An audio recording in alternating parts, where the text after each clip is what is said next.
Journey to the end of the earth by Tishani दोशी।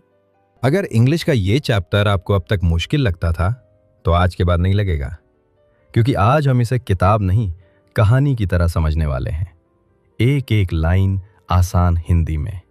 आइए बिना समय गवाए शुरुआत करते हैं। इस साल के शुरू में मैंने अपने आप को अकेडेमिक शोकाल्स्की नाम के रूसी अनुसंधान जहाज पर पाया, जो संसार के सबसे ठंडे, सूखे और सबसे हवा वाले महाद्वीप अंटार्कटिका की ओर जा रहा था।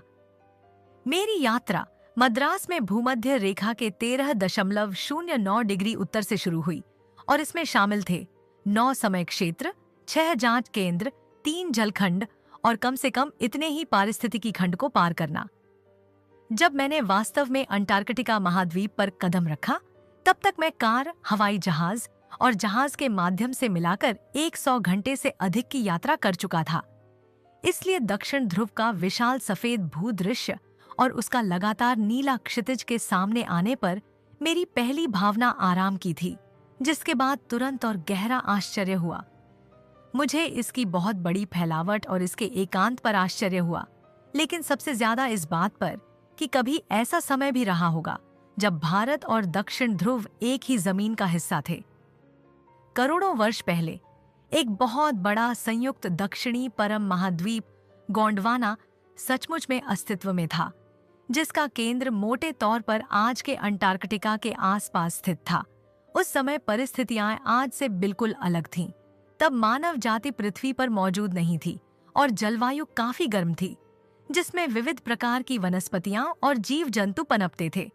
लगभग 500 करोड़ वर्षों तक गोंडवाना खुशहाल रहा, लेकिन इसी समय के आसपास जब डायनासोर खत्म हो गए और स्तनधारी मैमल शॉज का युग शुरू हुआ, तब यह विशाल भूभाग अलग अलग देशों में बंटने को मजबूर किया गया।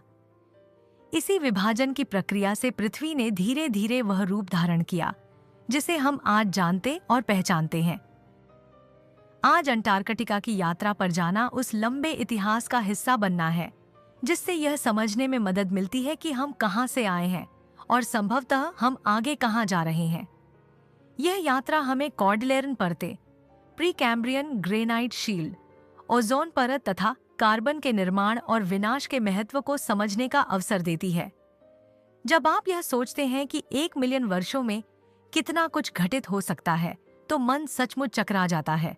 कल्पना कीजिए, भारत उत्तर की ओर खिसक रहा है और एशिया से टकराकर उसकी भूपर्पटी को मोड़ते हुए हिमालय का निर्माण कर रहा है। इसी प्रकार दक्षिण अमेरिका उत्तर अमेरिका की ओर खिसक रहा है, जिससे ड्रेक पैसेज खुला और एक ठंडी परिध्रुवीय धारा बनी, जिसने अंटार्कटिका को ठंडा, वीरान और दुनिया के सबसे निचले सिरे पर बनाए रखा। मेरे जैसे सूर्य पूजा करने वाले एक दक्षिणी भारतीय के लिए ऐसी जगह पर 2 सप्ताह बिताने की कल्पना करना, जहां पृथ्वी की लगभग 90% बर्फ संचित है, अपने आप में ही एक सिहरन पैदा करने वाला विचार है। यह केवल शरीर के परिसंचरण, शरीर में खून का बहना और चयापचय, भोजन से ताकत बनने की दृष्टि से ही नहीं, बल्कि कल्पना के स्तर पर भी चुनौतीपूर्ण है। ऐसा लगता है मानो किसी विशाल पिंगपोंग की गेंद के भीतर प्रवेश कर लिया हो, जहां मानव जीवन के कोई निशान नहीं है, न पेड़, न विज्ञापन तख्ते, न इमारतें। वहां व्यक्ति अपने सारी सांसारिक परिदृश्य और समय की सूझ खो बैठते हैं। इस भूदृश्य का पैमाना छोटे से छोटे लेकर बड़े से बड़ा, मच्छरों और कुटकी से लेकर नीली हेल मछलियों और हिमशैल तक, जो देशों जितने बड़े हैं। सबसे बड़ा हिमखंड जिसका लेखा जोखा है, वह बेल्जियम के आकार का था। अति यथार्थवादी 24 घंटों की दक्षिणी गर्मी की रोशनी में दिन पे दिन बीतते जाते हैं। वहां फैली सब जगह शांति केवल कभी कभार बर्फ की परत के खिसकने की आवाज से भंग होती है, जो उस स्थान की पवित्रता को और गहरा कर देती है। यह एक तल्लीनता है जो आपको भूमि की भूवैज्ञानिक इतिहास की पृष्ठभूमि में जाने को मजबूर कर देगी। जहां तक मानव का संबंध है, उसका भविष्य शुभ नहीं दिखाई देता। मानव सभ्यताएं लगभग 12,000 वर्षों से अस्तित्व में है, जो भूवैज्ञानिक समय घड़ी में केवल कुछ ही सेकंड के बराबर है। उस थोड़े से समय में हम अपने गांवों, कस्बों, शहरों, बड़े बड़े शहरों के द्वारा थोड़ी फेरबदल करते हुए प्रकृति पर अपना वर्चस्व सिद्ध करने में थोड़ा सफल हुए हैं। मानव जनसंख्या की तीव्र वृद्धि के कारण हम सीमित संसाधनों के लिए अन्य जीवों के साथ संघर्ष कर रहे हैं। साथ ही कोयला या तेल आदि ईंधनों के निरंतर और अनियंत्रित जलाने से वातावरण में कार्बन डाइऑक्साइड की मात्रा अत्यधिक बढ़ गई है, जिसके परिणाम स्वरूप पृथ्वी का औसत तापमान धीरे धीरे बढ़ रहा है। जलवायु परिवर्तन हमारे समय का सबसे ज्यादा विवादास्पद पर्यावरण संबंधी विवाद का प्रश्न रहा है। क्या पश्चिमी अंटार्कटिका की बर्फ की चादर पूरी तरह पिघल जाएगी? क्या गल्फ स्ट्रीम सागर की धारा अस्त व्यस्त हो जाएगी? क्या यह उस संसार का अंत होगा जिसको हम जानते हैं? हो सकता है, नहीं भी हो सकता। जो भी हो, इस पूरे विवाद में दक्षिण ध्रुव एक अत्यंत महत्वपूर्ण तत्व है।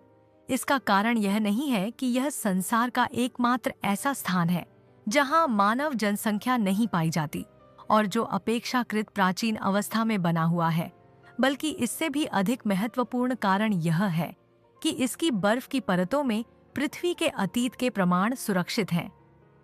अंटार्कटिका की हिम परतों में लगभग 5 करोड़ वर्ष पुराने कार्बन के अभिलेख दबे हुए हैं।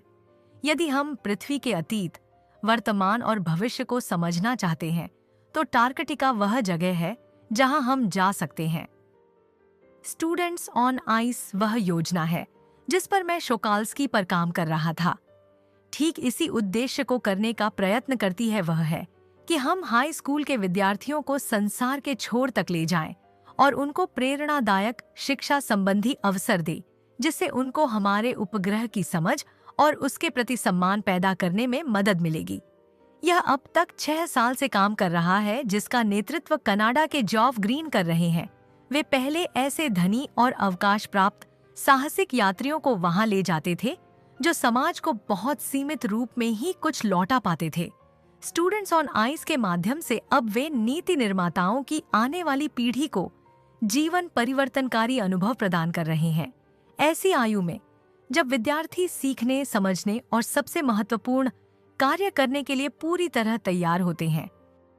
योजना के सफल होने का कारण यह है कि दक्षिण ध्रुव के पास कहीं भी जाना और उसका असर न होना एक असंभव बात है। अपनी अपनी अक्षांश और देशांतर की सुरक्षित सीमाओं में बैठे हुए ध्रुवीय हिम टोपी के पिघलने को लेकर असावधान रहना आसान है, परंतु जब आप अपनी आंखों के सामने हिमनदियों को पीछे हटते हुए और बर्फ के पिंड टूटते हुए देखेंगे, तो आप महसूस करना शुरू कर देंगे कि जमीन का गर्म होना एक वास्तविक सच्चाई है। अंटार्कटिका का पर्यावरण बहुत सरल है और वहाँ जैव विविधता, अलग अलग तरह के जीवों की संख्या बहुत कम है। इसी वजह से यह अध्ययन करने के लिए एक उपयुक्त स्थान है कि किस प्रकार वातावरण में होने वाले बदलाव किस प्रकार बड़े प्रभाव उत्पन्न कर सकते हैं। अब जरा फाइटोप्लैंक्टन को समझिए। ये समुद्र के सूक्ष्म बहुत छोटे पौधे होते हैं जिन्हें समुद्र की घास है, जो कि सारे सदर्न ओशन की भोजन श्रृंखला का पोषण करते हैं और समुद्र में रहने वाले लगभग सभी जीवों को जीवित रखते हैं। फाइटोप्लैंक्टन केवल एक कोशिका से बने पौधे होते हैं। ये सूरज की रोशनी का उपयोग करके कार्बन को अपने अंदर ग्रहण करते हैं और प्रकाश संश्लेषण फोटोसिंथेसिस की प्रक्रिया के जरिए जैविक पदार्थ बनाते हैं। यह प्रक्रिया न केवल समुद्री जीवन के लिए बल्कि पूरी पृथ्वी के संतुलन के लिए अत्यंत महत्वपूर्ण है। वैज्ञानिक चेतावनी देते हैं कि अगर ओजोन परत और ज्यादा पतली होती गई तो इसका सीधा असर फाइटोप्लैंक्टन की गतिविधियों पर पड़ेगा, और जब फाइटोप्लैंक्टन प्रभावित होंगे तो उस क्षेत्र के समुद्री जानवरों, पक्षियों और यहाँ तक कि पूरे विश्व के कार्बन चक्र पर भी इसका नकारात्मक प्रभाव पड़ेगा। फाइटोप्लैंक्टन की यह कहानी हमें जीवन का एक गहरा संदेश देती है। यह एक रूपक मेटाफोर है जो सिखाता है कि अगर हम छोटी छोटी चीजों का ध्यान रखें तो बड़ी समस्याएं अपने आप सुलझने लगती हैं। मेरी अंटार्कटिका की पूरी यात्रा ऐसे ही कई गहरे अनुभवों से भरी हुई थी, लेकिन सबसे महत्वपूर्ण अनुभव मुझे तब हुआ जब हम एंटार्क्टिक सर्कल से थोड़ा पहले लगभग 65.55 डिग्री दक्षिण अक्षांश पर पहुंचे। हमारा जहाज शोकाल्स्की एक मोटी सफेद बर्फ की चादर में फंस गया था। यह बर्फ शोकाल्स्की प्रायद्वीप और टैडपोल आइलैंड के बीच फैली हुई थी, जिसके कारण आगे बढ़ना संभव नहीं था। कप्तान ने निर्णय लिया कि अब हमें वापस उत्तर दिशा की ओर लौटना होगा, लेकिन लौटने से पहले हमें एक अनोखा निर्देश दिया गया। सभी को जहाज से नीचे उतरकर समुद्र की सतह पर चलना था। इस तरह हम सभी 52 लोग मोटे गोरटेक्स कपड़े और चश्मे पहने हुए उस सफेद वीराने पर चल रहे थे जो मानो अंतहीन फैला हुआ हो। हमारे पैरों के नीचे लगभग 1 मीटर मोटी बर्फ की परत थी और उस बर्फ के नीचे 180 मीटर गहरा जीवित सांस लेता हुआ खारा समुद्री पानी मौजूद था। चारों ओर थोड़ी दूरी पर क्रब ईटर सील मछलियां बर्फ के टुकड़ों पर आराम से लेटे धूप सेंक रहे थे, बिल्कुल वैसे ही जैसे हमारे यहाँ आवारा कुत्ते बरगद के पेड़ की छाया में लेट जाते हैं। ये अनुभव किसी चमत्कार से कम नहीं था। उस क्षण मुझे साफ महसूस हुआ कि इस दुनिया में हर चीज एक दूसरे से गहराई से जुड़ी हुई है।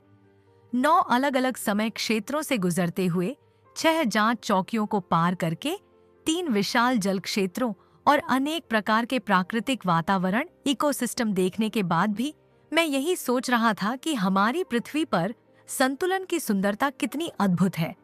मैं अपने आप से सवाल कर रहा था, अगर अंटार्कटिका फिर से वैसा ही गर्म स्थान बन जाए जैसा वह कभी हुआ करता था तो क्या होगा?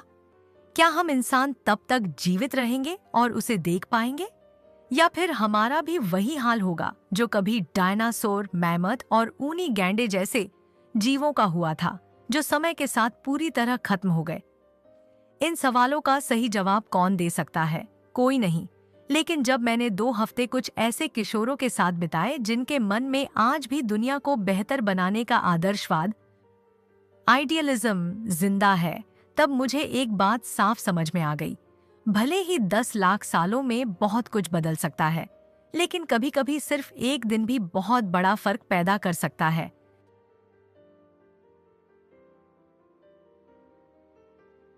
अगर आपको ये वीडियो पसंद आया तो एक लाइक ज़रूर करें और इसे अपने दोस्तों के साथ शेयर करें। कमेंट में बताएं कि आपको ये वीडियो कैसा लगा और इस चैनल को सब्सक्राइब करना ना भूलें।